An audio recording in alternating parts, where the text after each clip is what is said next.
નમસ્કાર. વેબિનારમાં જોડાયેલ દરેકનું સ્વાગત છે. આજે ગિરનારી મંડળનો 648મો વેબિનાર છે. વક્તા છે અમદાવાદના ડૉક્ટર જે.એન. પુરોહિત સાહેબ, જેઓ આપણને ઉદર રોગોની સારવાર ભાગ 24માં વધુ રોગો વિશે માહિતી આપશે, ઉદર રોગો વિશે. તો ડૉક્ટર જે.એન. પુરોહિત સાહેબને વિનંતી કે તેઓ પોતાનું વક્તવ્ય હવે શરૂ કરી શકે છે. નમસ્કાર સાહેબ. જય ધન્વંતરી.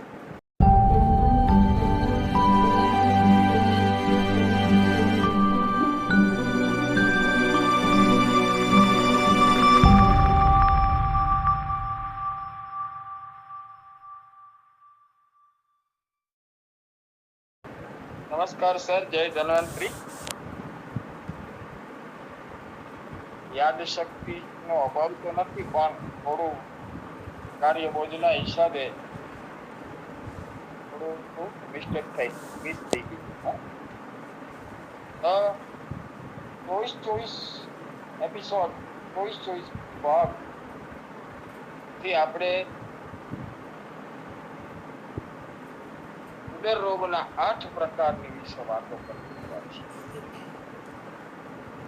23 એપિસોડ એટલે 23 ભાગ, 18 અધ્યાય જે આપણે ગીતાના હોય એ રીતે વાતો કરી. અત્યારે ભગવાન ધન્વંતરીની કૃપાથી સુશ્રુત સંહિતાના આધારે નારંધર સંહિતા, સુશ્રુત સંહિતા, અષ્ટાંગ હૃદય બધાને ન્યાય આપતા આપણે આગળ વધી. વાયુના જે 5 પ્રકાર, પ્રાણ વાયુ, ઉદાન વાયુ, સમાન વાયુ, વ્યાન વાયુ અને અપાન વાયુ ઉપર વધારે આપણે વાતો કરી છે. તો કોઈ પણ વાયુના જે 5 ભેદ, એના 80 પ્રકાર વિશે આપણે વાતો કરી ચૂક્યા છીએ, પણ એક વાયુ, એનું સ્થાન અને એનાથી થતા રોગોમાં ચોથા એપિસોડની અંદર આપણે ઉદાન વાયુ પ્રકૃતિ વિકૃતિ શું તે ઘણું બધું આપણને આપ્યું છે. હજી તો કેટલા વેબિનાર ચાલે એ તો નક્કી નથી, પણ ભગવાનની કૃપાથી અત્યારે જે ચિકિત્સા સહિત અને મુખ્યત્વે રોગ થવાના કારણ છે, આપણે આગળ વાત કરી કે ભાઈ મોઢાના રોગો, તાળવાના રોગો અને ગળાના રોગોમાં કેન્સર કેવી રીતે થાય, એ સમજણ આપણે મેડિકલ સાયન્સની સામે વાત ના પીડી શકીએ, પણ મોઢાના કેન્સરમાં મેજોરિટી ઉદાન વાયુ જવાબદાર હોય છે અને કફ જવાબદાર હોય. એના વિશે આપણે આગળ વાતો કરી ગયા. તો હવે આગળ વધતા પહેલા ભગવાન ધન્વંતરી, ભગવાન આયુર્વેદને અને વનસ્પતિને યાદ કરી અને આપણે આગળ વધશું. ઓમ આયુર્વેદાય નમઃ. ઓમ આયુર્બલમ યશો વર્ચ પ્રજા પશુન વસુનિ ચ બ્રહ્મ પ્રજ્ઞાંચ મેઘાંચ ત્વન્નો દેહી વનસ્પતે સર્વત્ર સુખિનઃ સન્તુ સર્વે સન્તુ નિરામયા સર્વે ભદ્રાણિ પશ્યન્તુ મા કશ્ચિત દુઃખમાપ્નુત. ઓમ શાંતિ શાંતિ શાંતિ.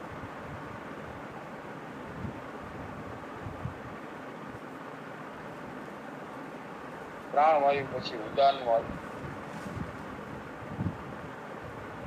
ઉદાનો નામ યસ્તુ ઊર્ધ્વ પૈતિ પવનોત્તમઃ તેન ભાષિતાતિ વિશેષો અપ્રવૃવર્તતે ઊર્ધ્વર્જતૃર્ગતાન રોગાન કરોતિંચ વિશેષત. આ એક જ શ્લોક ઉપર આપણે 4 વેબિનાર અત્યારે આગળમાં વધી રહ્યા છે. એનું કારણ એ છે કે 5 પ્રકારના વાયુમાં ઉત્તમ પ્રકારનો ઉદાન વાયુ જ્યારે એમનો પ્રકોપ થાય ત્યારે ઊર્ધ્વ જતૃગત નામના જે રોગો ઉત્પન્ન થાય, એના જે પ્રકાર વિશે આપણે વાત કરી તો 3000 વર્ષ પહેલા આપણને સુશ્રુત સંહિતાએ આ બતાવ્યું, અને અત્યારના આધુનિકમાં એને આપણે અલગ અલગ ડિપાર્ટમેન્ટ વાઇઝ, કારણ કે ઉદાન વાયુ ગળાથી ઉપરના ભાગમાં છે, પ્રાણવાયુ ને ઉદાન વાયુ બે નજીકના વાયુ છે. તો ઉદાન વાયુમાંથી ઈએનટી, નાક કાન અને ગળાના રોગો, આપણે ફક્ત ENT ના 3 રોગોને એક સાથેના ડોક્ટર સાથે કન્સલ્ટેટ કરવાતા હોય છે, ત્યારે આપણા ઋષિ મુનિએ તો 5 પ્રકાર એમાં લીધા છે.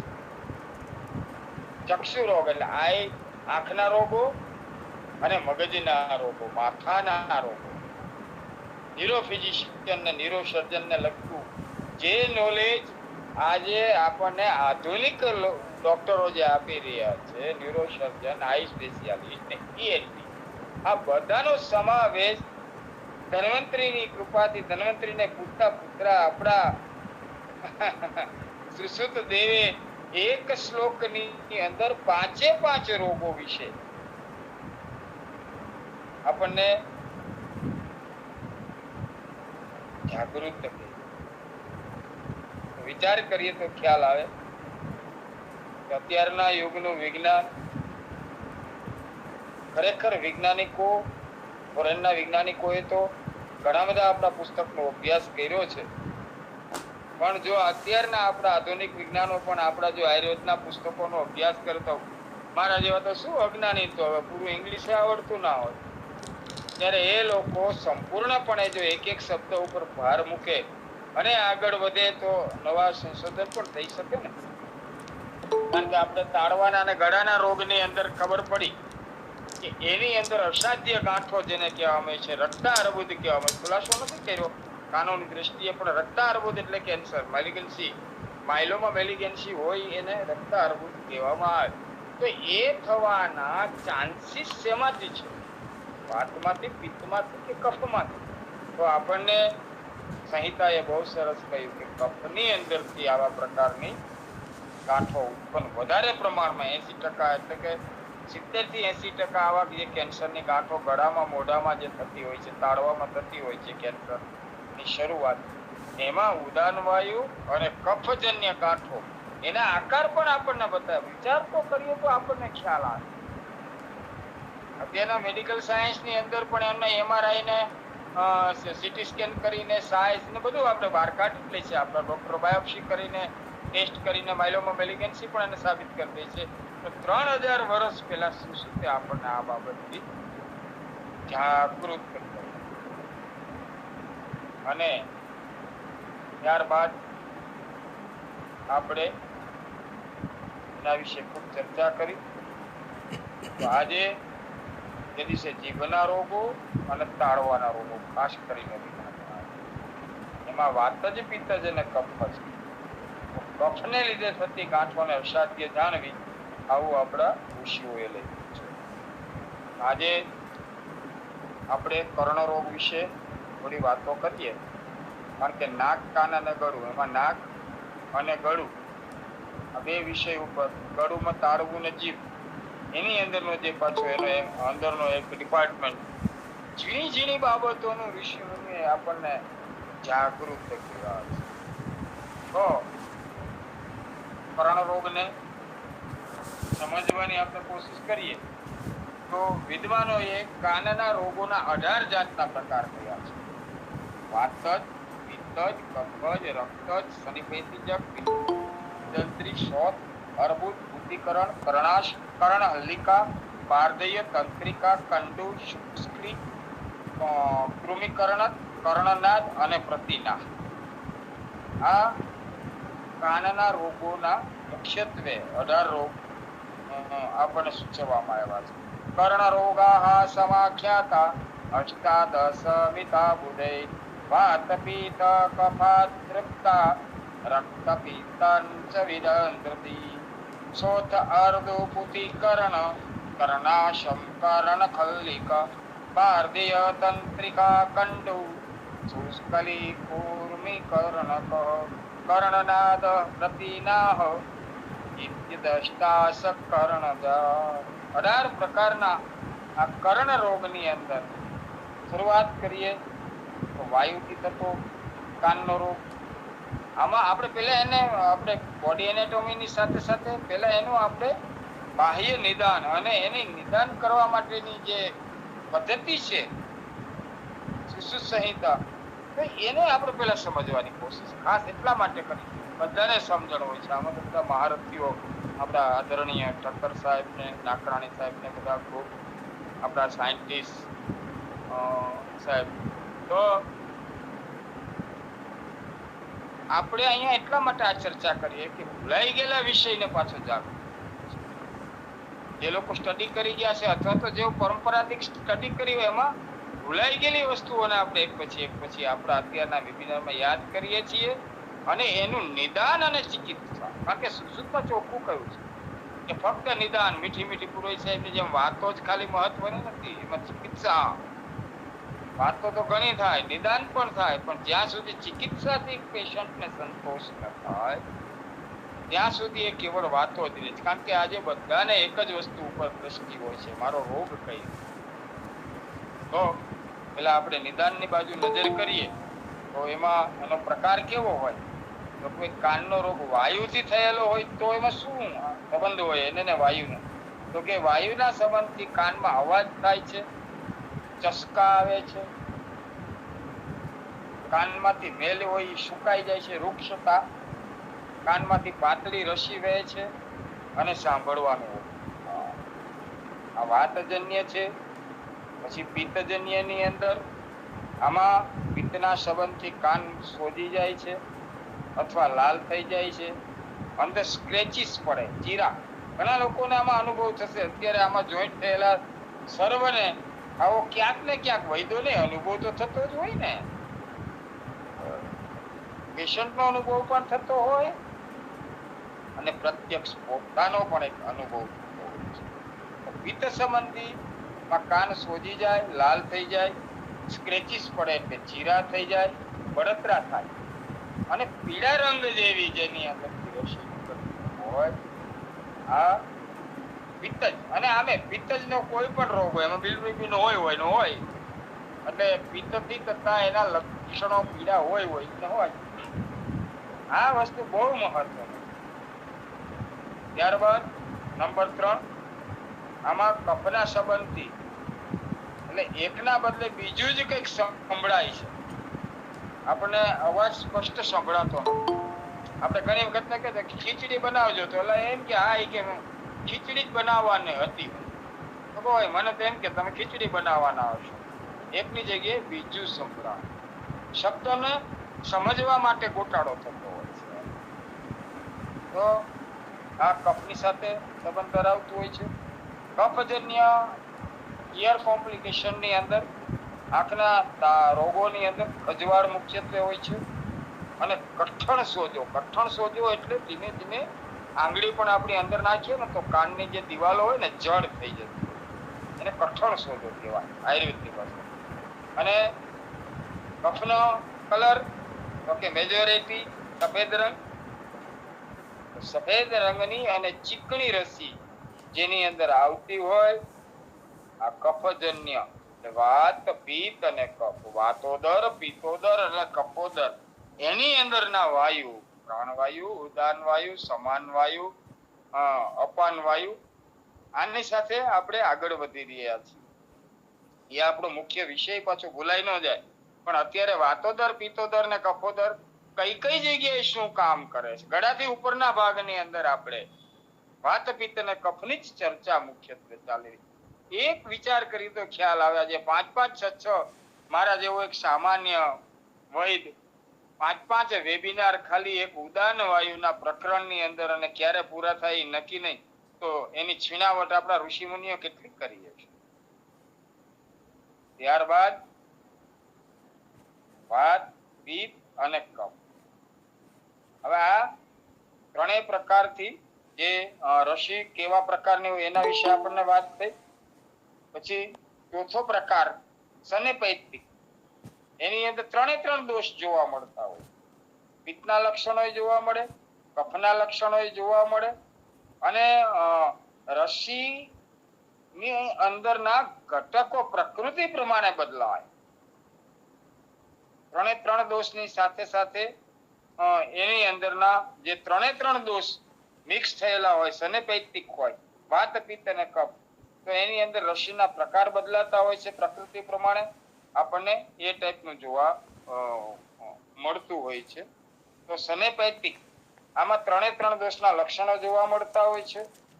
અને જે દોષનું બળ વધારે હોય એવો રંગની રસી માલુમ પડે. હમણાં જ મેં વાત કરી કે પોતાની એક પ્રકૃતિ હોય, બધાની એક પ્રકૃતિ. મારી પિત્ત પ્રકૃતિ હોય, કોઈની કફ પ્રકૃતિ હોય, કોઈની વાત પ્રકૃતિ હોય. તો માણસની પોતાની જન્મજાત સિમેન્ટ ને એનાલિસિસ ની જો અહીંયા બહુ ડીપમાં નથી જતો, પણ માતા પિતાના જે જીન્સ હોય માં પિતાનું ઇમ્પોર્ટન્સ શુક્રાણુ બહુ ઇમ્પોર્ટન્ટ અને મહત્વનું હોય. એની અંદર જે પ્રકાર હોય વાત પિત્ત અને કફ, પપ્પાને પિતાશ્રીને વાયુ વધારે હોય તો આપણી પ્રકૃતિ વાતજન્ય આવવાની શક્યતા વધારે, અથવા માતાની પ્રકૃતિ પિત્ત પ્રકૃતિ હોય અને આપણે જીનેટિકલી મોસાળ પક્ષ ઉપર ગયેલા હોય તો એ પ્રકૃતિ આપણી અંદર જોવા મળતી. આ એક જન્મજાત બધાની પ્રકૃતિ હોય અને પછી એ સિવાયની ત્રણ પ્રકૃતિ પ્રમાણે દોષો નક્કી થતા હોય. તો એમાં આપણે નથી જતા કારણ કે વિષય હજી ખૂબ લાંબો છે અને હું પણ થોડો મોડો પહોંચ્યો છું. તો ત્રણેય દોષના લક્ષણોમાં પોતાની પ્રકૃતિ પ્રમાણે રંગ અને કલર માલુમ પડતા હોય છે. પછી આપણે જોઈએ તો ઘણાની અંદર વિદંદ્રી, કાનમાં મેલ કાઢવાના ઓજાર, હથિયાર, સળી વડે કોતરવાથી અથવા કંઈક વાગી જવાથી ક્ષત થઈ અને વિદંદ્રી થાય, અંદર ગુમડું થાય, ગાંઠ થાય, ઘણું બધું થાય. તેમજ વાયુ વગેરે દોષોથી પણ બીજી જાતની વિદંદ્રી થાય. આ વિદ્રધી તૂટ્યા પછી લાલાશ પડતું પીળા રંગનું લોહી વહે છે અને તેમાં સોય ગોયકા જેવી પીડા આપણને અંદર ઝટકા આવતા હોય છે દર્દના. આ ફૂટ્યા પછી આવા રોગીને કાનમાં ધુમાડો નીકળતો હોય તેવો ભાસ, ધુમાડો નીકળતો નથી હો, સમજણ માટે છે, એવું આપણને ફીલ થતું હોય અને બળતરા સખત થાય અને ત્યાર પછી એની અંદર રૂ મુકાવી સાફ કરી અને આપણા વૈદ્યો એની ટ્રીટમેન્ટ કરે. આ કર્ણ વિદત્રી કહેવામાં આવે છે અને એક પ્રકારની ગાંઠ. ત્યારબાદ 7 નંબરની અંદર વિદંદ્રી એટલે ગુમડું, સોરી ગાંઠ. એ એક પ્રકારનું ગુમડા ટાઈપનું એબ્સેસ ટાઈપ, અર્બુદ એટલે ગાંઠ. વાયુના દોષોથી કુપિત થવાથી કાનમાં ઘણી વખત સોજો આવતો હોય છે. એમાં વાયુ પ્રકૃતિ વધારે જવાબદાર. વાયુ પ્રકૃતિના લોકોને કાનમાં સોજો, બેરાશ, નસો સુકાવી આવા ઘણા બધા પ્રકારના પ્રોબ્લેમ થતા હોય તો આપણા બધા વૈદ્યો તો ખૂબ જ મારાથી પણ હોશિયાર છે. તો એવા સમયે આપણે એક જ વસ્તુનું નિદાન થાય. નસો સુકાય તો એમાં જવાબદાર વાયુ હોય ને હોય, છતાં પણ નિદાન પરત્વે વાયુને કફ બને જવાબદાર છે. શાસ્ત્રે કફ અને વાયુ બંનેને નસો સુકાવામાં એને અપવાદરૂપ ગણી છે કે આ બે વસ્તુથી નસો સુકાઈ શકે. આપણે આગળ વાતો કરીશું. ત્યારબાદ 8 ભાગ એટલે રોગ નંબર 8 માં વાયુ વગેરે દોષો કુપિત થવાથી કાનમાં ગોળ તથા ઊંચી પોડલીઓ થાય. આને અર્બુદ કહેવામાં આવે અને તેમાં શૂળ અને ઉપદ્રવ બંને જોવા મળતો હોય છે. શૂળ પણ થાય અને ઉપદ્રવ પણ થાય અને એ અર્બુદ જ્યારે ઝેરી વિષમ બને તો એમાંથી કેન્સર જેવા રોગો, અસાધ્ય રોગો પણ થતા હોય. છતાં પણ કાનના કેન્સરના કેસ બહુ ભાગ્યે, જવરલેજ અને ઓછા પ્રમાણમાં જોવા મળતા હોય. વિદદ્રી અને અર્બુદ પણ આપણે કહીએ છીએ. વિદદ્રી એટલે ગુમડું ટાઈપ અથવા તો એક પ્રકારની ચાકર જેવી ફોડકી અને આ વસ્તુ અર્બુદ છે એની અંદર ગાંઠ જેવો આખો આકાર આપણા કાનની અંદર થતો હોય. ત્યારબાદ કાનમાંથી દુર્ગંધયુક્ત જેને રસી નીકળતી હોય. આ પ્રોબ્લેમ હવે ઘણો બધો ઓછો કુદરતી રીતે ભગવાનની દયાથી ખાનપાન, રેણી કહેણી અને અમુક પ્રકારના ખોરાકો બંધ થતા આ ઓછું જોવા મળે. બાકી જે લોકોના કાનમાંથી રસી નીકળતી એમાં વાસ આવતી જ હોય અને એની અંદર પરવું જાડું નીકળતું હોય અને વાસ, એને પૂતી એટલે પૂઈ એટલે રસી, એક પ્રકારનું પૂતીકરણ એટલે એને એક પ્રકારની રસી કહેવામાં આવે અને એ દુર્ગંધયુક્ત પરવું એટલે રસી એ આપણને જોવા મળતી હોય છે. ત્યારબાદ 10 રોગ નંબરની અંદર આમાં વાયુ વગેરે દોષો કુપિત થવાથી કાનમાંથી માંસરૂપી અંકુરો ઉત્પન્ન થાય. આપણે જેમ 12 મસા થાય ને તેવા માસા અંકુર કાનની અંદર પણ જોવા મળે. તેમાં ખૂબ જ ખજવાળ આવતી હોય છે, દુખાવો પણ થતો હોય છે અને ખંજવાળવાને કારણે નખ અથવા તો સળી જેવી વસ્તુ લાગી જવાથી અંદર બળતરા પણ ખૂબ જ થતી હોય છે. આ પણ એક પ્રકારના મસા છે કાનની અંદરના, અને માસા અંકુર પણ કહી શકાય. અને માંસરૂપી અંકુરો જેમ આપણે ચામડીની અંદર થાય એટલે ઇન્ટરનલ પોર્શન કાનમાં પણ ઘણા બધા લોકોને થતા હોય છે. નાકમાં પણ પહેલા આજથી 20 વર્ષ પહેલા 25 વર્ષ પહેલા બહુ ચાલ્યું હતું નાકના મસાના ઓપરેશનો, સાઇનસ મટાડવા માટે, શરદી મટાડવા માટે, પણ સફળતા ઓછી રહી અને ડોક્ટરોએ પછી વિચાર્યું કે આ ઓપરેશન કરવાથી શરદી ના મટે, અને લોકોમાં જાગૃત થયા પછી લોકોએ આવા ઓપરેશન કરાવવાના બન્યા.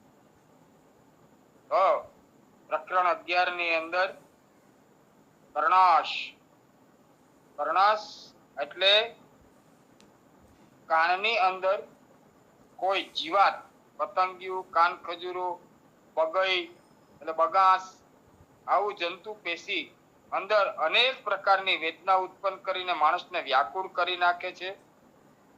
માણસની હાલત બહુ ખરાબ હોય, કારણ કે અંદર આ વસ્તુ બટકા ભરે ને ત્યારે ખૂબ જ અંદર નો જે વેદના થાય ને એ સહન ન થતી હોય છે, વ્યાકુળ કરી નાખે. કાનમાં ચસકા આવે, સોય ઘોયકા જેવી પીડા, તડફડાટ, માણસ આડોવડો લોટવા માંડે, આટલું એની વેદના થતી હોય છે. તો કાનમાં બેઠેલા જંતુ જ્યારે ફરવા હલવા લાગે છે ત્યારે તીવ્ર વેદના થાય છે, અને તે ફરતું બંધ રહેતા વેદના કંઈક ઓછી થાય છે. આવા સમયે સરસિયું તેલ સહેજ ગરમ કરી અને તાત્કાલિક અંદર જે તેલ મળે, કોપરેલ મળે તો કોપરેલ, કે સહેજ ગરમ ગરમ નાખવાથી અંદરના જંતુનો તાત્કાલિક નાશ થઈ જાય. કંઈ ન મળે તો ઘી પણ ચાલે છે, ઘીનું મંડ, આ સહેજ ગરમ ગરમ નાખવાથી જંતુનો નાશ થઈ. અને પણ સહન શક્તિનો અહીંયા પુષ્કળ માણસે સહન કરવું પડશે, એક દ્રઢતા સાથે આને દુખાવાને સહન કરવો પડે. નહીતર જો જે માણસ વેદનાને સહન ન કરી શકતો હોય તો આવા લોકોને હાર્ટ ઉપર ડેમેજ થવાની શક્યતાઓ વધી જતી હોય છે. તો આવા જીવડા જ્યારે કાનની અંદર ઘૂસી જાય ત્યારે પણ પ્રોબ્લેમ થાય. એટલે અહીંયા એક બહુ સરસની એક વાત કરવા ઈચ્છું છું. આપણે કાનની અંદરથી જેને વાળ હોય ને એને ભાગ્યશાળી ગણવા. કર્મના બંધનથી કઈ રીતે ભાગ્યશાળી હશે એ તો આપણને આપણા મારાથી જ્યોતિષ શાસ્ત્રીઓ જ સમજાવી શકે. પણ આ એક તાર્કિક એવું છે કે જે માણસને કાનમાં પુષ્કળ વાળ હોય, તેમાં કાન ખજૂરા, જીવાત, બગી, આવું કોઈ પણ પ્રકારના જંતુ અંદર જઈ શકતા નથી. પતંગિયા અંદર જઈ શકે નહીં, વાળમાં જ ફસાઈ જાય અને બને ત્યાં સુધી એ પાછું બહાર નીકળી જાય. એટલે કારણ કે વિચાર કરીએ તો ખ્યાલ આવે, ઈશ્વરે ખૂબ સંપત્તિ અત્યારે આ છેલ્લા 25 વર્ષ 50 વર્ષમાં ભારતની આઝાદી પછી નોકરી, ડેવલપમેન્ટ, ઘણું બધું ટેકનોલોજી જે ગણીએ તે, તો માણસ અત્યારે ખૂબ સુખી છે. ખાટલા, પલંગ ગામડાની અંદર જોઈએ તો પણ અત્યારે ખૂબ ફેસિલિટી વધી ગઈ છે. સિટીમાં તો છે, નહીતર પેલા ગાર માટીના મકાન હતા, ઉપર દેશી નળિયા હોય, વાંસ વંજીના 2 પડારવાળા ઘર હોય, એની અંદરથી આવા જીવાતો નીચે ઉતરે ગરમીની મોસમમાં ખાસ, અને એ કાનમાં ઘૂસી જાય. પાથરવા માટે ગોદડા હતા, ઓઢવા માટે ગોદડા હતા, એક સ્થિતિ હતી. જીવન જીવવાની મજા પણ એની અંદર, સાદગી પણ હતી.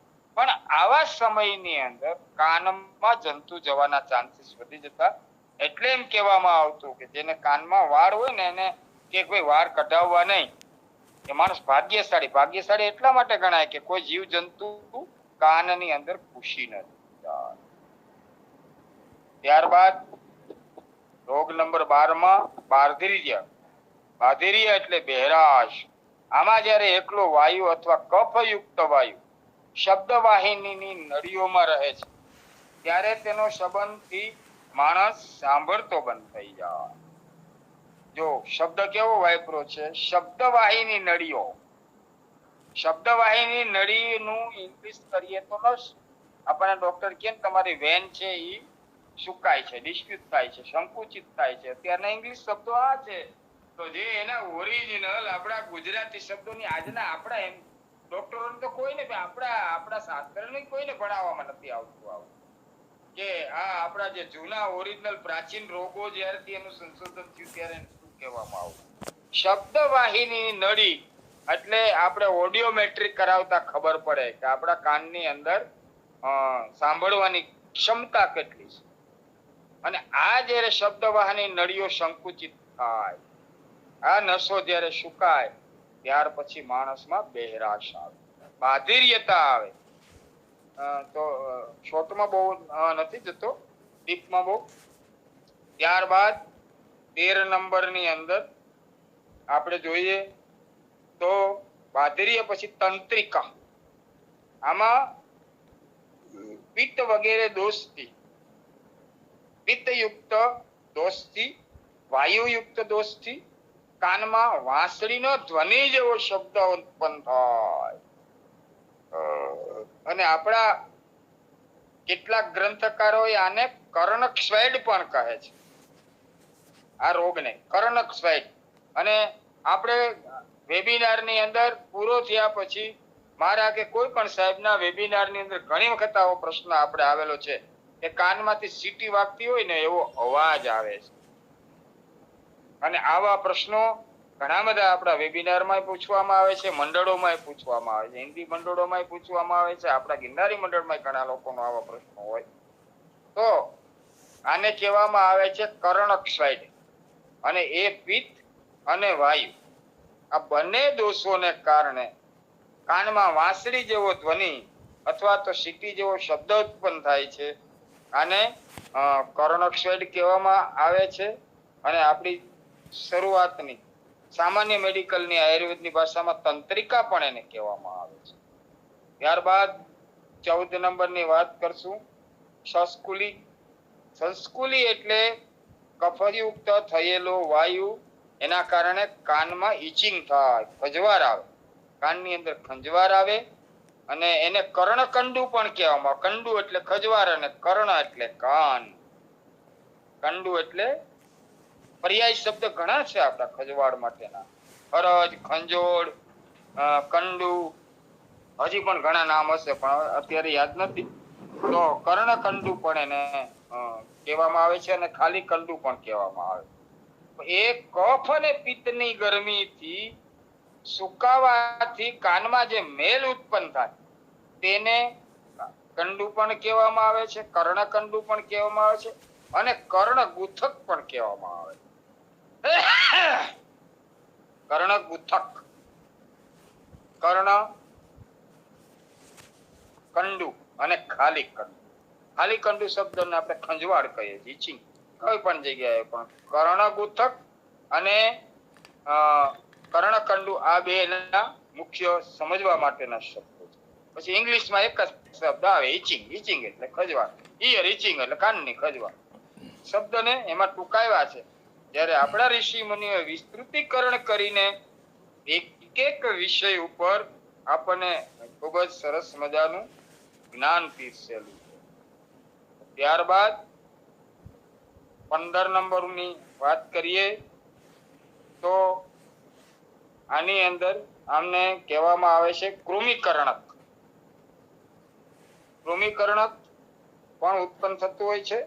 અને સંસ્કુલી, સોરી, કંડુ પછી સંસ્કુલી. સંસ્કુલી એટલે આમાં ગરદન ઉપર પથ્થર વગેરે વાગવાથી અથવા પાણીની અંદર ડૂબકીઓ મારવાથી, ખાસ સાવધાન જે લોકો સ્વિમિંગમાં જતા હોય એ લોકો, અથવા કાનમાં થયેલા વિદદ્રી, કુમળા, પાક, આમાં વાયુ કુપિત થઈ અને કાનમાંથી પરુ વહે છે. આને સંસ્કુલી પણ કહેવામાં આવે છે. અને બીજા ગ્રંથકારમાં એને કર્ણસ્ત્રાવ પણ કહેવામાં આવે. રસી તો નીકળતી જોઈએ, આપણે વિશે આગળ વાંચી ગયા, પણ બધાની અંદર એનું કારણ જુદું હોય છે. અહીંયા ગરદન ઉપર કઈ વાગી જવાથી, પાણીમાં ડૂબકી મારવાથી, કાનમાં વિદંદ્રી થયેલો હોય, એક એક પોઈન્ટ ને વિચારવા જેવો છે. કેટલા નિદાન કર્ણસ્રાવ. 9 નંબરમાં પણ દુર્ગંધયુક્ત પુત્ત પૈ જેને કહેવામાં આવે છે, પુત્તયુક્ત દુર્ગંધયુક્ત રસી નીકળતા હોય. એ બધા રસીના 5 પ્રકાર આપણી પાસે ત્યાં, વાયુથી, કફથી, પિત્તથી, ત્રિદોષથી. અને એ બધી દવા, એ બધી વસ્તુ છે એ રોગ પ્રકૃતિ દોષ અને સાથે સાથે જે દોષનું પ્રમાણ શરીરમાં વધારે હોય એના થાય. પણ આ એક એક્સિડન્ટ એટલે કે અકસ્માતથી વાગવાથી પણ કાનમાંથી કર્ણસ્રાવ થાય. તો અહીંયા મુખ્યત્વે નિદાનને સમજવાની આપણા શાસ્ત્રએ કહ્યું છે, આપણા ઋષિમુનિઓએ કહ્યું છે. કર્ણસ્રાવ એટલે જે કાનમાંથી દુર્ગંધયુક્ત રસી નીકળે એ જ ન હોય. કર્ણસ્રાવ એટલે પિત્તથી જ ના હોય, વાયુથી જ ના હોય, કફથી જ ના હોય, ત્રિદોષથી ના હોય, રક્તથી પણ ના હોય, પણ કોઈ પણ જાતનો માર વાગવાથી અથવા વધારે સમય સુધી પાણીની અંદર ડૂબકીઓ મારી અને રહેવાથી અથવા તો વિદંત્રી અંદર ગુમરું થયેલું હોય, રસી નીકળતા હોય કુમળાના, એવા સ્થિતિની અંદર પણ આપણા કાનમાંથી એક પ્રકારનું રસી પરુ વહે છે અને એને ગ્રંથકારોએ કર્ણસ્રાવ પણ કહ્યું છે અને આપણી આયુર્વેદની ભાષામાં એને સસ્કુલી પણ કહેવામાં આવે. ત્યારબાદ વાત કરશું કૃમિકર્ણક. કૃમિ શબ્દ આવે ને એટલે કૃમિ એક કરોડો કૃમિ આપણા શરીરની અંદર છે. ઇન્ટેસ્ટાઇન અને સ્ટમક એટલે આંતરડા અને હોજરીના કૃમિને છોડીને લોહીની અંદરના તમામ કૃમિઓ, તમામ સેલ, જેમ એલોપેથિક છે તો એ સેલ થેરાપી છે, એ સેલ ઉપર માને છે. તો ટોટલ સેલને એક્ટિવેટ અને અનએક્ટિવેટ કરવાનું કાર્ય તો બેક્ટેરિયા જ કરે ને. તો બેક્ટેરિયા ઇઝ સેલ, અને એમાં સારા બેક્ટેરિયા અને ખરાબ બેક્ટેરિયા, આ બે બેક્ટેરિયાને આપણા શરીરની અંદરની જગ્યા એમાં નથી જતા. કૃમિમાં એક વિષય લેવાનો છે, ભાવિનભાઈએ મને આની પહેલા વાત કરેલી, તો એમાં એક વખત આપણે એ વિષય લેવાનો જ છે, ત્યારે વાત કરશું. તો કાનમાં કીડા પડે છે અથવા તો માખી અંદર ગઈ હોય અને કાનમાં કુદરતી રીતે માખી અંદર જતી રહી હોય અને એમાં બેસીને એને ઈંડા મૂકી દીધા હોય, ત્યારે કૃમિના લક્ષણો આપણને જોવા મળતા હોય છે. તો એ કૃમિના લક્ષણો ઉપરથી આ રોગને કૃમિકર્ણ કહેવામાં આવે છે. અને આવા કીડા કાનમાંથી ઘણા બધા લોકો, ઘણા બધા પેતરા નો કહેવાય પણ તાંત્રિક પ્રયોગો દ્વારા કાનમાં ઘણી બધી વસ્તુ એવી નાખે. તાંત્રિક પ્રયોગો એટલે તંત્રને લગતા હોય એવું નહીં. તંત્ર છે એ આખું પાતાળની સાથે, એ એમાં પછી વાત કરશું. તો એ એક પ્રકારના નુસ્ખા જ હોય છે. જેવી રીતે હાથીનો પેશાબ કાનમાં નાખવામાં આવે તેમાંથી કીડા નીકળે, એવી રીતે ઘણા બધા પ્રકારની વસ્તુ છે. કાન ખજૂર એક પાપ કર્મ વિશે મેં આની પહેલા વાત નથી કરતો, પણ ઘણું બધું એવું જીવ જંતુની અંદર સિદ્ધ કરેલા તેલને નાખવામાં આવે તો પણ આપણે કાનમાંથી, નાકમાંથી કીડા નીકળતા જોઈ શકીએ છીએ. ઈયળ જેવા કીડા નીકળતા જોઈ શકીએ, દંતકૃમિને જોઈ શકીએ છીએ. વિનોદભાઈ ઠક્કર સાહેબે બહુ સરસ દંતકૃમિ માટે વાત કરેલી કે વનસ્પતિને પેલી ધતુરી, ચલમ, ચૂંગીની અંદર ભરી અને મોઢામાં રાખીને પછી જો પાણી ભરેલી થાળીમાં કાઢવામાં આવે તો નરી આંખે આપણે એ કૃમિને જોઈ શકીએ છીએ. દંતકૃમિ આવશે, દાંતના વિભાગમાં આપણે લઈશું. તો કાનમાંથી આવા કીડા પડી જતા અને એનો નાશ કરવા માટે થઈ અને દવાઓનો ઉપયોગ કરવામાં આવે. ત્યારબાદ 17 નંબરને ન્યાય આપીશું કર્ણનાદ. કર્ણનાદ બે જગ્યાએ આપણે આ શબ્દનો ઉપયોગ કરીએ છીએ. સીટી જેવો અવાજ આવતો એને પણ એક નાદ કહેવામાં આવે અને આને પણ એક કર્ણનાદ કહેવામાં આવે. કર્ણનાદ કાનના શબ્દવાહિની શિરાઓમાં કુપિત થયેલો વાયુ જુદા જુદા પ્રકારની ભેરી, નોબત, મૃદંગ, શંખ વગેરે વાગતા હોય તેવો અવાજ સંભળાય. ઘણા લોકોને શંખ જેવો અવાજ આવે, ઘણાને સીટી જેવો અવાજ આવે, ઘણા બધા લોકોને અલગ અલગ પ્રકારની ભેરી, નોબત, ભેરી તો હવે ઓછી જોવા મળે. નોબત એટલે પેલું નગારું છે, આવી બધી વસ્તુ. મૃદંગ એક જાતનું ઢોલક છે, શંખને આપણે જાણીએ છીએ. તો આવા જે અનેક પ્રકારના આપણા સંગીતના જે તાલને સાથે મેચ થતા સંગીતના જે સાધનો છે, આવા જે લોકોને કાનમાંથી આનો અવાજ સંભળાતો હોય છે, આને કર્ણનાદ કહેવામાં આવે છે કર્ણ રોગોની અંદર. ત્યારબાદ પ્રકાર 18 ની અંદર કાનનો મેલ પાતળો થઈને અથવા સ્નેહ વેદિકાથી તેની રસી થઈને નાક તથા મોઢામાં પણ આવી શકે. આમાંથી ક્યાં શાસ્ત્ર લઈ જાય વિચાર કરજો. બરાબર કાન ખોલીને જાગતા હોય તો સાંભળજો.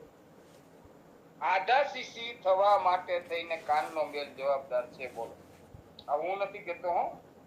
સારંદર સંહિતા પૂર્વ ખંડ પેજ નંબર 159 અધ્યાય 7મો રોગ ગણના એની અંદર કર્ણપાલિક અને કર્ણ રોગનો 138 ને 139 ના પેલા શ્લોકની અંદર આનો ઉલ્લેખ કરવામાં આવ્યો. વિચાર કરીએ તો ખ્યાલ આવે ક્યાં માઇગ્રેન, ક્યાં આદત. અને એના માટે કાનનો મેલ જવાબદાર છે. કાનનો મેલ નાકમાં તથા મુખમાં આવી શકે છે. ઘણી વખત ઘણા લોકો અખતરા માટે નહીં, પણ હવે ટ્રાય કરવી હોય તો સારું સ્મૂથ રૂ એક સળી ઉપર વીટી અને કાનને તમે સાફ કરીએ, અથવા તો આપણે ઘણા બધા લોકો કાન સાફ કરતા જ હોય ત્યારે ઘણી વખત આપણને ઉધરસ આવે અથવા ગળામાં ખંજવાળ આવે. આવો આપણને ભાસ નથી થતો, રિયલી ખંજવાળ આવે ગળામાં, અથવા તો અંદર કફ આવે. જે પ્રકૃતિ પ્રમાણે હોય એ પ્રમાણે આપણને જોવા મળતું હોય. ઈશ્વરે કેટલા ટ્રેક મૂક્યા છે, કેટલા સરસ મજાના. આંખની અંદરનું પાણી ગળા વાટે બહાર રહ્યા, કાનની અંદરનો એટલો પડદો અંદર મૂક્યો છે, રેટિના, એનું આખું ફાઉન્ડેશન બનાવ્યું, અને છતાં પણ આપણને ગળાની અંદર જેનો ફીલ થાય સ્નેહ વેદિકા. તો શોર્ટમાં લેતા લેતા પણ ઘણો સમય નીકળી ગયો છે. તો આ કાનના મેલને પાતળો થઈને સ્નેહ વેદિકાથી તેની રસી થઈને નાક તથા મુખમાં આવે છે. અને આમાંથી સૂર્યવાદ આધાશીશી નામનો રોગ ઉત્પન્ન થવાની શક્યતા હોય છે. રોગના કારણ ઘણા બધા હોય છે, કારણ કે આપણે નિદાન પરત્વે આજે આપણે નિદાનની જ આમાં વાતો કરી છે. કર્ણ રોગની અંદર તો કર્ણ રોગના આવા 18 પ્રકાર મુખ્ય છે. ત્યારબાદ કાનપટ્ટીના બીજા 7 પ્રકારના રોગો આપણને અલગથી સમજાવવામાં આવ્યા. કર્ણપાલી સમુત્કૃતા રોગા શબ્દ સહોદિતા ઉત્પાતપાલી શોષસ્ય વિદારી દુઃખવર્ધન પરિપોટશ્ચ લેહી ચ પીપલી ચેતી સસમૃતા. જે અલગથી કાનપટ્ટીના આપણને જે 7 પ્રકારના રોગ કયા છે એને ઉત્પાત, પાલિશેષ, વિદારી, દુઃખવર્ધન, પરિપોટ, લેહી અને પીપલી, 7 પ્રકારના કર્ણપટ્ટીના રોગોને કાનપટ્ટીના રોગો તરીકે ગણવામાં આવ્યા છે. આમાં કાન ભારે વજનદાર દાગીના પહેરવાથી અથવા કાન ઉપર કશાનો પ્રહાર થવાથી, કાન ઘસાવાથી, છોલાવાથી, રક્તપિત્ત કુપિત થઈને કાનપટ્ટી ઉપર લીલો, આસમાની અથવા રાતો સોજો આવે છે. લાલ કાન થઈ જાય. કારણ આપણે કે તારી કાનની બૂટ કોકે ખેંચી લાગે છે, આપણે દેશી ભાષામાં બોલતા હોય તો કાનનો આવો ઘાત કાનપટ્ટી ઉપર, અથવા તો ઘણા બધા લોકો બોલતા છે એક કાનપટ્ટીની મૂકીશ ને મજાકમાં પણ બોલતા હોય છે. તો આ કાનપટ્ટી બાહ્ય આપણી કાનની બૂટથી લઈ અને જે કાનનો આખો આકાર આપ્યો છે, અંદરના છિદ્ર ચાલુ થાય એ પહેલાના જે પોઈન્ટ છે એની અંદરનો પ્રહાર થવાથી, કાન ઘસાવાથી, છોલાવાથી, રક્તપિત્ત કુપિત થઈને કાનની પટ્ટી ઉપર લીલો, આસમાની અથવા રાતો સોજો આવે છે અને તેમાં દાહ થાય છે, એટલે બળતરા થવા. અને ત્યારબાદ એમાં સણકા પણ આવતા હોય છે, અને ઘણી વખત ઈજા વધારે થયેલી હોય તો એ પાકી અને એમાંથી રસી પણ નીકળતા હોય છે.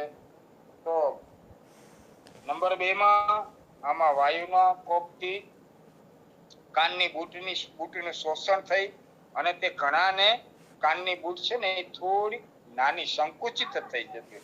ઘણા બધા લોકોનો અભ્યાસ કરજો, ઘણા બધા લોકોના કાનની બૂટ એકદમ જાડી હોય અને અમુક લોકોને કાનની બૂટ છે કે નહીં આપણે બરાબર ખાતરી કરીને જોવું પડે. આજના જે આપણા જે 22 વેબિનાર કે 24 જે વેબિનાર છે ને, આ વેબિનાર એક જનરલ નોલેજ માટે સમજવા જેવા. રોગ વિશે તો વૈદ્યોને તો ખબર જ હોય, મહારથીઓ બધા બેઠા છે એમને તો ખ્યાલ જ હોય, પણ બહુ સમજવાની જરૂર હોય છે કે કાનની બૂટ પાતળી, અને આપણને ઘણા લોકો બુદ્ધિશાળી લોકોને આનો સંશય પણ થતો હોય છે. હા, એક માણસને જોઈએ તો કાનની બૂટ જરાક જ હોય, એકને મોટી બૂટ હોય, જાડી બૂટ હોય, અમુકને લચી ગયેલી કાનની બૂટી હોય. તો આવું બધું થવા પાછળનું કારણ શું? ત્યારે આપણા ઋષિ મુનિઓએ એના માટેના બહુ સરસ મજાના આપણને નિદાન સમજાવવા. ઓહો, બાહ્ય નિદાન માટે તો ખરેખર જેટલું વિચારીએ એટલું આમાં ઓછું હોય છે. તો સોજો આવે છે, દાહ થાય છે, સણકા થાય છે અને રસી, અને ત્યારબાદ કાનની બુટ્ટીનું શોષણ થઈને તે નાની થઈ જતી. પછી નંબર 3, આમાં કાનની બુટ્ટી ફાટીને તેમાં ખજવાર આવે, ખજવાર આવીને ફેલાઈ જાય. ઘણા બધા લોકોને આપણે જોતા છારી બાજી ગઈ હોય એવી સૂકી રસી જેવું લાગતું હોય છે, અને છારી એટલે એક પ્રકારનો ક્ષાર એ જોવા મળતો હોય છે. કાનની બુટ ધીમે ધીમે ધીમે ત્યાં પણ સ્ક્રેચીસ પડી જતા હોય છે, અને ખૂબ ખજવાળ આની અંદર આપણને આવતી હોય છે. નંબર 4, આમાં ખરાબ રીતે વિંધાયેલા કાનને તે રીતે જ રહેવા દેવાથી ખજવાળ, બળતરા, સણકા વગેરે ઉત્પન્ન થઈ સોજો, ઉપદ્રવો યુક્ત સોજો પણ ઉત્પન્ન થાય છે. ઘણા લોકોને કાન પાકે છે, અને આ વ્યાધિ ઘણાને 3 દોષથી પણ ઉત્પન્ન થતી હોય છે. કાન વિંધવું, વિચાર કરીએ તો ખ્યાલ આવે. ઠીક છે, અત્યારે તો બહુ સરસ રીતે ચાંદીનો વારો લઈ અને સોની માધ્યમ સમાજ બહુ સરસ સેવા કરતા હોય છે, પણ પહેલાના સમયમાં તો અમુક એક્સપર્ટ બહેનો હતા આનામાં. એ કાન વિંધવાનું જ કામ, અને કાન છે વિંધવો એટલે એનું પરફેક્ટ કાનની જે બૂટ હોય એના સેન્ટરમાં એને સોયથી વિંધવામાં આવે, એટલે એને એક્સપોર્ટ કહેવામાં આવે. કુદરતી રીતે જોઈએ તો કહેવતની દુનિયામાં પણ આ વસ્તુ આવે કે પારકીમાં કાન વિંધે, સગીમાં કાન ન વિંધી શકે, કારણ કે એમાં દુખાવો પણ એટલો હોય છે. તો કાનને વિંધવાથી જો એ યોગ્ય અને અવ્યવસ્થિત કાન વિંધાયેલો હોય તો પણ નાની નાની બાબત, આવ રાઈના દાણા જેવી નાની નાની બાબત, આ તો બધું આપણે જો આમ જનરલ વિચારીએ તો ખ્યાલ આવે કે ભાઈ ઉદર રોગને નાનું શું લેવા દે, પણ ઉદાન વાયુની અંદર જે રોગો આપણને સમજાવવામાં આવ્યા તો એની અંદર પણ ઋષિ મુનિઓએ નાની નાની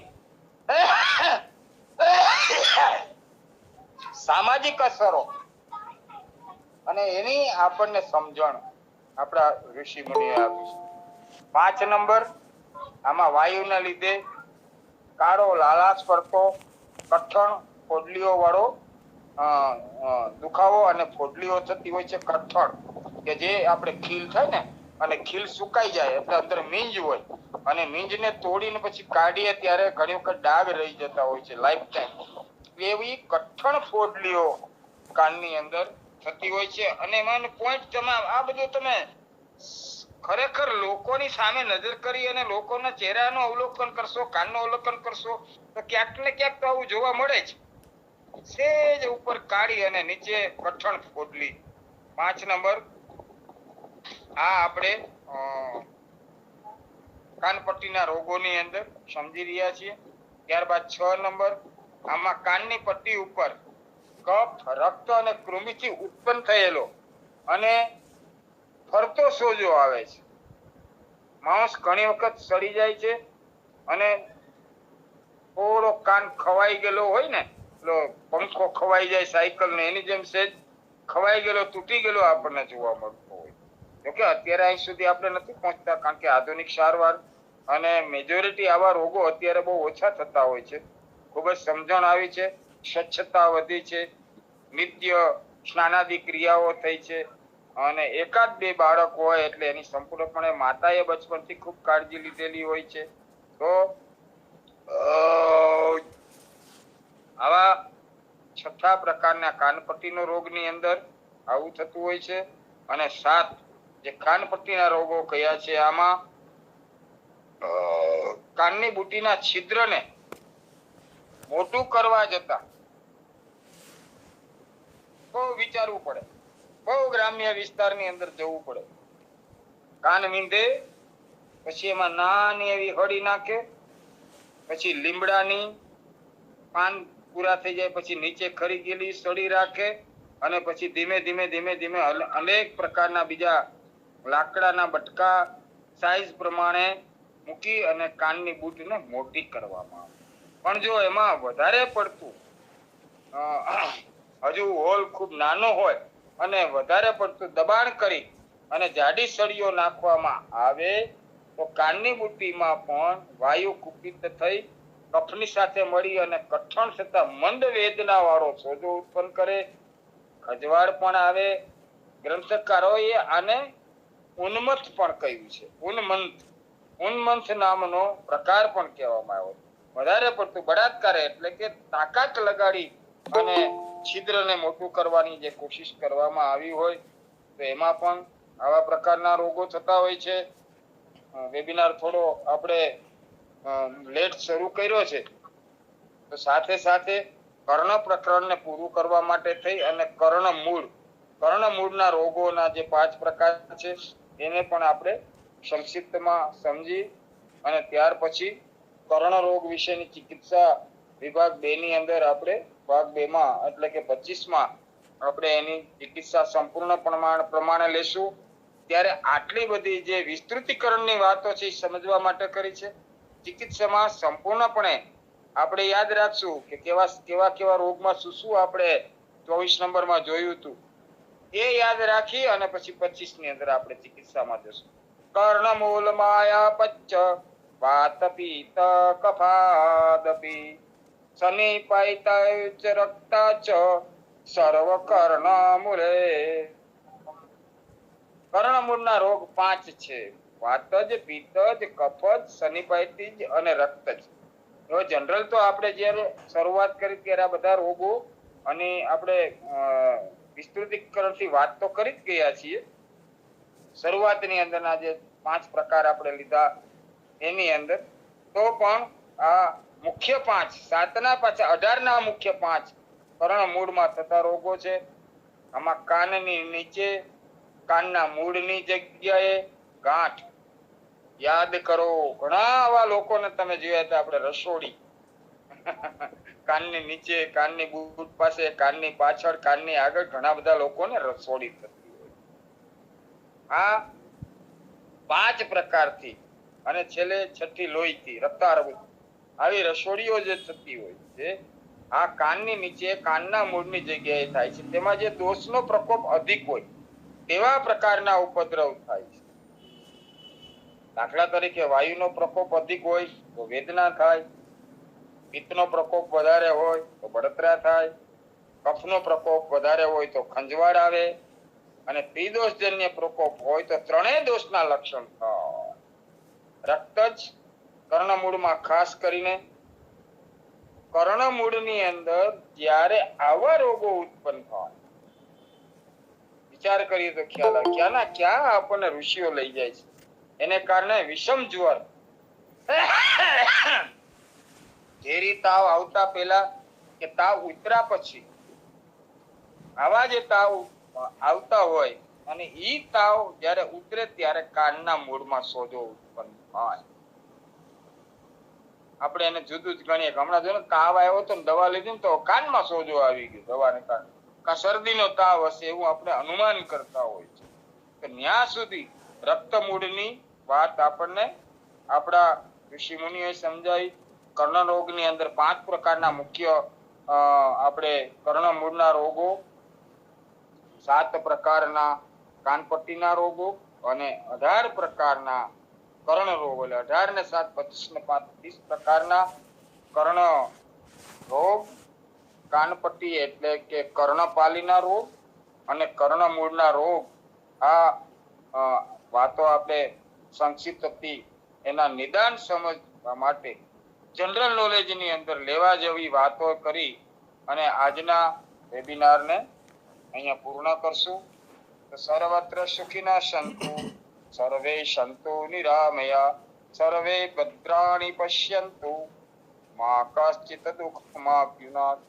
ઓમ શાંતિ શાંતિ શાંતિ. ખૂબ ખૂબ આભાર ડૉક્ટર જયંત પુરોહિત સાહેબનો, જેમણે આજે ઉદર રોગોની સારવાર ભાગ 24માં કાનના રોગો વિશે માહિતી આપી. હવે ઠક્કર સાહેબને વિનંતી કે 2 શબ્દો કહે. ઠક્કર સાહેબ.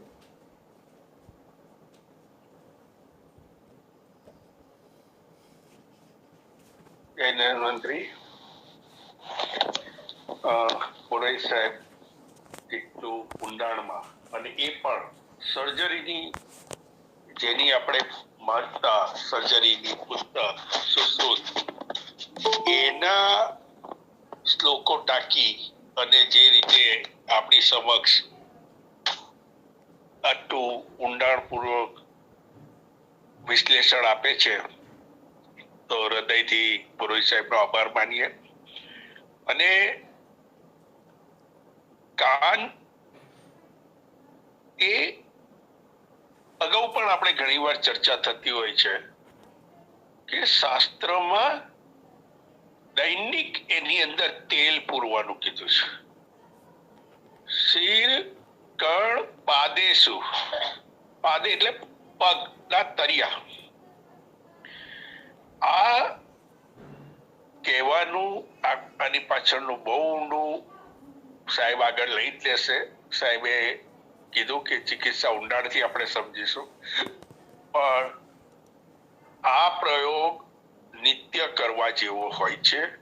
અને જે રીતે આજે આપણે એક વસ્તુ એની ઊંડાણથી કાનની અંદર જે બધા તમરા બોલે, નગારા ઢોલની વાત કરી, આ બધા જ રૂક્ષતાના લક્ષણ હોય છે, વાયુના અવરોધના લક્ષણ હોય છે.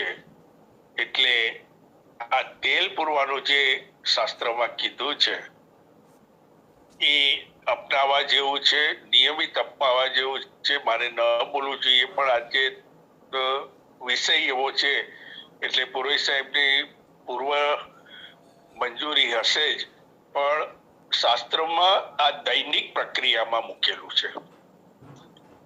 અને સૌથી પહેલી તન્માત્રા કહો કે આપણે કર્મેન્દ્રિય કહો તો કાન બતાવી છે. એટલે સ્ત્રોત સાંભળવાનું કેટલું અગત્યતા એનું આપણા શાસ્ત્ર સાથે હશે એ સમજી શકાય. વધુ ના બોલાય મારાથી, પણ સૌથી પહેલી ઇન્દ્રિય જો કોઈ હોય તો એ કર્ણેન્દ્રિય છે. એટલે આટલું કઈ વિરામ લઈશ. અસ્તુ. આભાર ઠક્કર સાહેબ, સરસ માહિતી આપી. ત્રિપાઠી સાહેબને કંઈક 2 શબ્દો કહેવા હોય તો કહી શકે છે.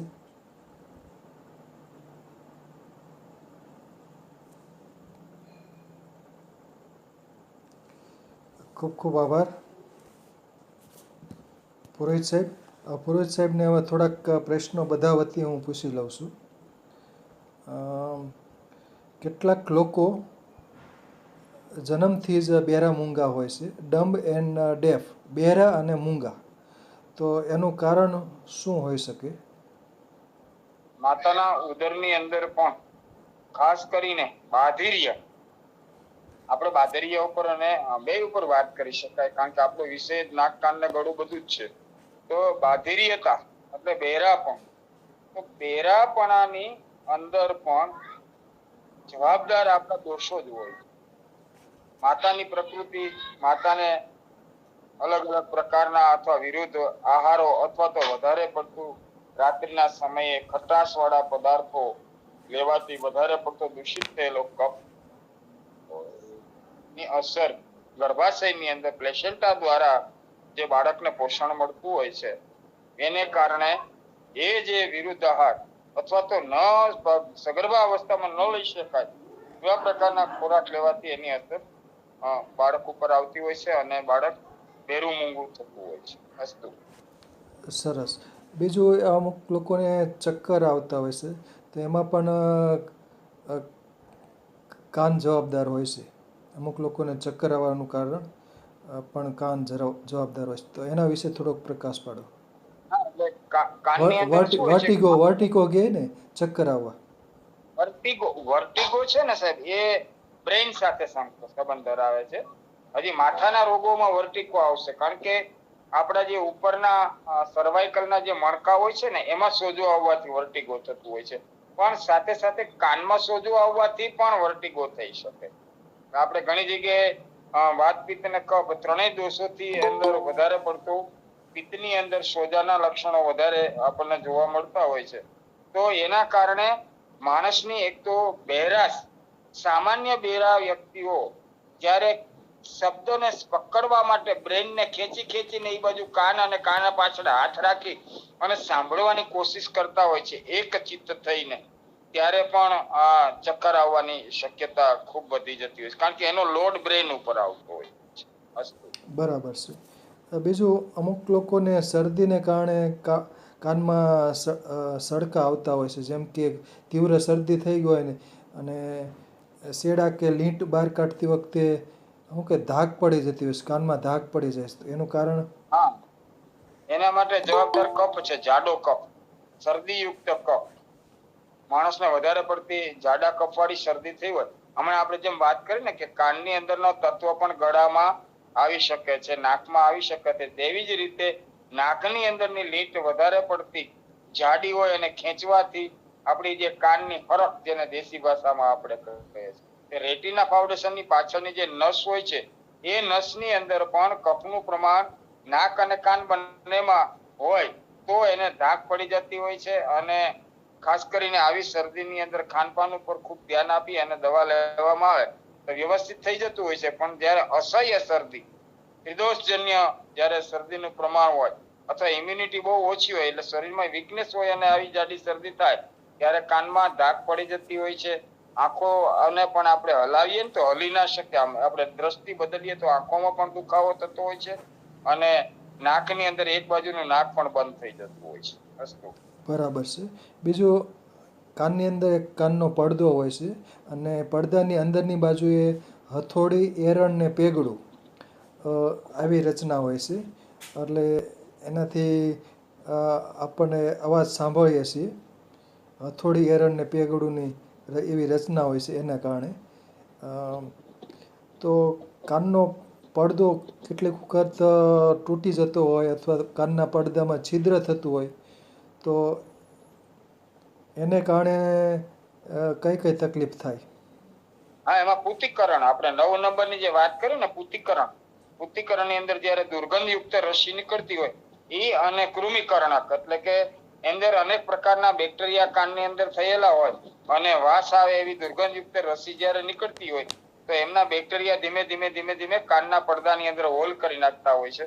લાંબો સમય સુધી આવી જે પૂતિકરણ એટલે કે બેક્ટેરિયા વાળી રસી કાનમાંથી, એટલે જીવાત સાથે, એટલે કૃમિજન્ય જ્યારે આવી રસી લાંબો સમય સુધી રહીને તો એને કારણે ધીમે ધીમે ધીમે ધીમે કાનના પડદા ખવાઈ જતા હોય છે. પેલા નાનું છિદ્ર અને પછી મોટું છિદ્ર થઈ અને કાનના પડદા ખલાસ થઈ જતા હોય છે. અને સાંભળવાની ક્રિયામાં આ પણ એક કર્ણપટલ ખૂબ જ જવાબદાર છે. એ આપણે ચિકિત્સા સમયે લઈશું પાછું. અસ્તુ. બરાબર છે. બીજું, કેટલાક લોકો ઇયરફોનનો વપરાશ વધુ કરતા હોય છે તો એને કારણે પણ બહેરાશ આવતી હોય છે. હા, એટલે ઓડિયોમેટ્રી ના ડોક્ટરો, આપણે કાન નાકના ગળાના ડોક્ટરો હોય છે કાનના, એ લોકો પણ કહેતા હોય છે કે ઇયરફોન વધારે સમય સુધી કાનમાં રાખવાથી એના રેડિયેશનની અસર આપણી નસ ઉપર થાય અને નસો સુકાવાની શક્યતા ખૂબ વધી જતી હોય છે. અથવા તો કાનને જરૂરિયાત કરતા વધારે પડતો અવાજ આપવાથી પણ એક પ્રકારની બહેરાશ ઉત્પન્ન થાય. દાખલા તરીકે પાવરલૂમ્સની અંદર જ્યારે અમદાવાદમાં 260 મિલો હતી તો પાવરલૂમમાં કામ કરવા વાળા તમામ લોકોને બહેરાશની શક્યતા વધી જતી. એનું કારણ શું હોય કે કાનને જરૂરિયાત કરતા વધારે પડતો અવાજ આપવામાં આવે તો પણ કાનના ઓડિયોમેટ્રી એટલે કાનના પડદા, જે તમે હમણાં એરણ ને હથોડીની વાત કરી, એની ઉપર સતત એક પ્રકારનું અવાજનું તરંગો ખૂબ જ અથડાવાના કારણે ડેમેજ થતા હોય છે અને માણસની સાંભળવાની શક્તિ ઓછી થવાની શક્યતા એને કારણે ખૂબ જ હોય. કારણ કે આપણી જેટલી શક્યતા હોય એટલો જ અવાજ, ગમે તેટલો ભારે અવાજ આપણી કેપેસિટી જેટલો જ આપણે સાંભળીએ. પણ એ હજારો કિલો, 100 કિલોમીટર, 50 કિલોમીટર સુધી આવા અવાજો સાંભળવા મળતા હોય છે. ઘણી વખત આવા ધડાકાઓ પૃથ્વીની અંદરથી જુનાગઢમાં થયેલા હોય તો ઘણા જુનાગઢ જિલ્લાના 200-100 કિલોમીટર સુધીના ગામડાવાળા લોકો પાસેથી પણ ન્યૂઝ મળતા હશે કે આ અવાજ અમને સંભળાયો હતો. તો અવાજની નજીક હોય એવા લોકોને એની કેપેસિટી પ્રમાણે સાંભળવા મળે અને દૂર હોય એને એની કેપેસિટી પ્રમાણે એની જે તીવ્રતા હોય એ પ્રમાણે આપણે સાંભળતા. તો આવા અવાજોને કારણે પણ કાનની અંદર એક પ્રકારની બેરાશ આવે. જેવી રીતે ભગવાન રામચંદ્રજીએ ધનુષ છોડ્યું તો એનો અવાજ પરશુરામ સુધી પહોંચ્યો હતો. આ એક પ્રૂફ છે એના માટેનો. અસ્તુ. બરાબર, સરસ. બીજું, વૃદ્ધાવસ્થાને કામમાં કારણે બેરાશ આવતી હોય છે. સામાન્ય રીતે ઓછું સંભળાતું જતું હોય છે જેમ જેમ પણ હવે તો આધુનિક માટે કાનની બેરાશ હોય તો મશીન પણ આવી ગયા છે, એટલે કાનમાં એ મશીન રાખે એટલે સાંભળી શકે. પણ જ્યારે આપણા શરીરના જેમ પ્લાસ્ટર છે અમુક વર્ષો થાય પછી મકાન જર્જરિત થાય અને પ્લાસ્ટર છે એ અંદરના પથ્થર કે ઈંટને છોડે એવી રીતે ધીમે ધીમે વૃદ્ધાવસ્થા બાજુ આપણે આગળ વધીએ. પહેલાના ઘણા વેબિનારમાં હું વાત કરી ચૂક્યો છું કે જ્યારે આપણી એબ્સોર્બ પ્રક્રિયા શરીરની અંદરના ખોરાકને ચૂસી અને એની અંદરથી રસ, રક્ત, માંસ, મેદ, અસ્થિ, મજ્જા, શુક્ર આ 7 ધાતુને સક્રિય બનાવવાની જે કેપેસિટી ખોરાકમાંથી આપણને મળતી હોય આનું પ્રમાણ ધીમે ધીમે ઉંમરના કારણે એબ્સોર્બ પ્રક્રિયા જ્યારથી ઓછી થાય ત્યાંથી આપણી વૃદ્ધાવસ્થા શરૂ થાય. એટલે આ છે ને એક ક્ષીણતા છે જે કુદરતી રીતે ઉંમરના બાદને કારણે આવે અને આ જીનેટિક હેરિડિટીમાં જોવા મળતું હોય છે. ઘણા પરિવારમાં તમે આપણે જોઈએ છે 40-45 થી ઘણા લોકોને શરૂઆત થઈ જતી હોય છે અને ઘણા લોકોને 50-60 પછી સાંભળવામાં ખૂબ તકલીફ. અત્યારે તેમના મશીનો આવી ગયા છે પણ મશીન નહોતા ત્યારે હાથને સુપડકનો એટલે હાથને સુપડા જેવો આપણો પોચો બનાવી અને હાથ રાખીને સાંભળવાની કોશિશ કરતા. એમાં ઉંમર અને કફ બે વસ્તુ ખાસ જવાબદાર હોય છે. અમુક ઉંમર પછી જે આપણે ખોરાકનો ત્યાગ કરવાનો હોય છે એ ખોરાકને પણ આપણે છોડતા નથી. એટલે જ આપણને કહ્યું વાનપ્રસ્થી બન્યા પછી સાત્વિક આહાર લેવો. જ્યારે બનીએ ત્યારે, હવે 60 વર્ષે બનીએ, પહેલા 50 વર્ષે બની જતા હતા. તો જેટલું સાત્વિક આહાર લેવામાં આવે એટલે નાક, કાન, ગળું, મગજ, આંખો આ બધાની તંદુરસ્તી જળવાઈ રહે. અને યુવા અવસ્થામાં જ શરીરને તો આપણે ડેમેજ કરી નાખીએ છીએ. ઘણા વેબિનારમાં હું બોલી ચૂક્યો. તો જે લોકોએ સમતોલ આહાર, શુદ્ધ આહાર, વ્યાયામ જે કંઈ પ્રક્રિયાઓ શરીરને સાચવવા માટેની જતન રાખી અને શરીરને બચાવતા હોય આવા લોકોને 80 વર્ષ સુધી નાક, કાન, ગળું, આંખ અને મસ્તક એટલે કે એ લોકોને અલ્ઝાઇમર એટલે મેમરી લોસ નથી હોતો, આંખોના નંબર નથી હોતા, દાંત પણ મજબૂત હોય છે, સાંભળવાનો કોઈ પ્રોબ્લેમ નથી હોતો. એટલે શરીરને જેટલું આપણે સાચવીને જતન ને કાળજી રાખી અને શરીરને બચાવવાની કોશિશ કરીએ તો વૃદ્ધાવસ્થામાં આવા રોગો ઓછા આવતા હોય છે. અસ્તુ. બરાબર, સરસ. બીજું, કર્ણવેધનથી થતા ફાયદા જણાવો. જેમ કે મહિલાઓ તો કાનની બૂટ વિંધાવતા જ હોય છે, પણ કેટલાક પુરુષો પણ કાનની બૂટ અથવા કાનનો ઉપરનો ભાગ હોય ત્યાં કર્ણવેધન કરાવતા હોય છે. તો કર્ણવેધન કરાવી અને એક તો વાયરલ ઇન્ફેક્શન ઓછી થતી હોય છે. પછી પુરુષોમાં મૂળકલિયું, ફોરિયા અને ફૂલ ઉપરમાં એકદમ આગળથી જ્યાંથી આપણી મસ્તકની આપણો આગળનો ભાગ લમણાનો ભાગ હોય ત્યાં ઉપરના ભાગથી કાનને વીંધી અને ત્યાં ફૂલ પહેરવામાં આવે. અધવચ્ચે હોલ કરીને એમાં પુરુષો ફોરિયા પહેરે અને નીચે મૂળકલી. આવા 3 પ્રકારના આભૂષણોના નામ છે. મારું વતન વેકરીમાં ખાસ કરીને અમારા સોરઠિયા આહિર સમાજમાં અને ખાસ કરીને ભરવાડ સમાજ, રબારી સમાજમાં આવા આભૂષણો આપણને જોવા મળે છે.